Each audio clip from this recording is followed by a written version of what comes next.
You know I worked a little carny. I've been known to spin a tale.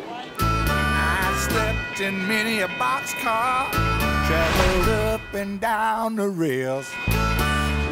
Not a place I haven't been, not a thing I haven't done.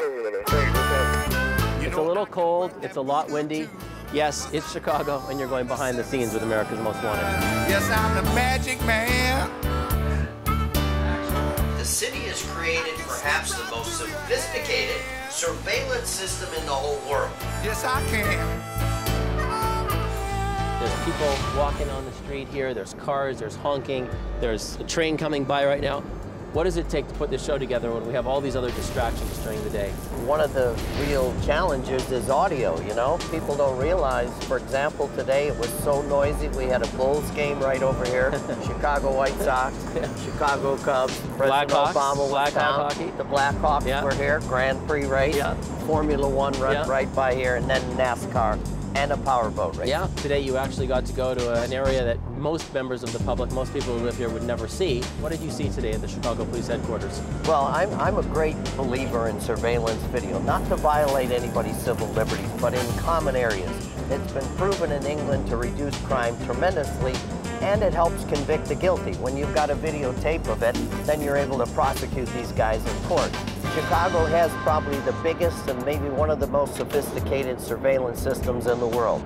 It's 2,000 cameras, private sector cameras partnered up with the cops, and covers 200 square miles.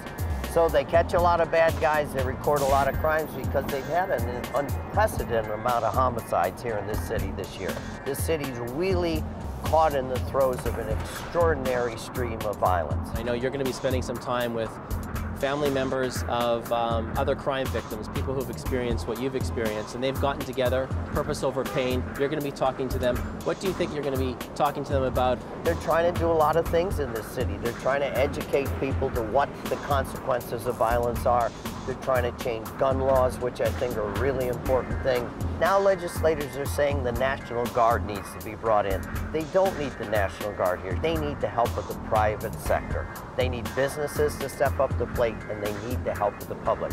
How you stop and control violence is that everybody needs to get involved. Everybody pays a terrible price.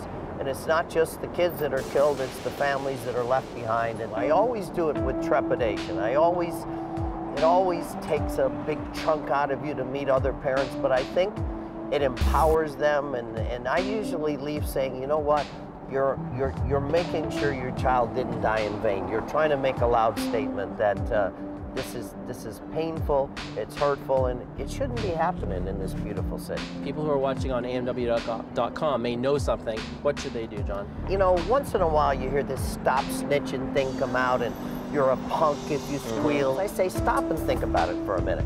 First of all, you can do it anonymously. Second of all, stop snitching is just coward crap, really. Think about this aspect of it. What if the next victim is your child?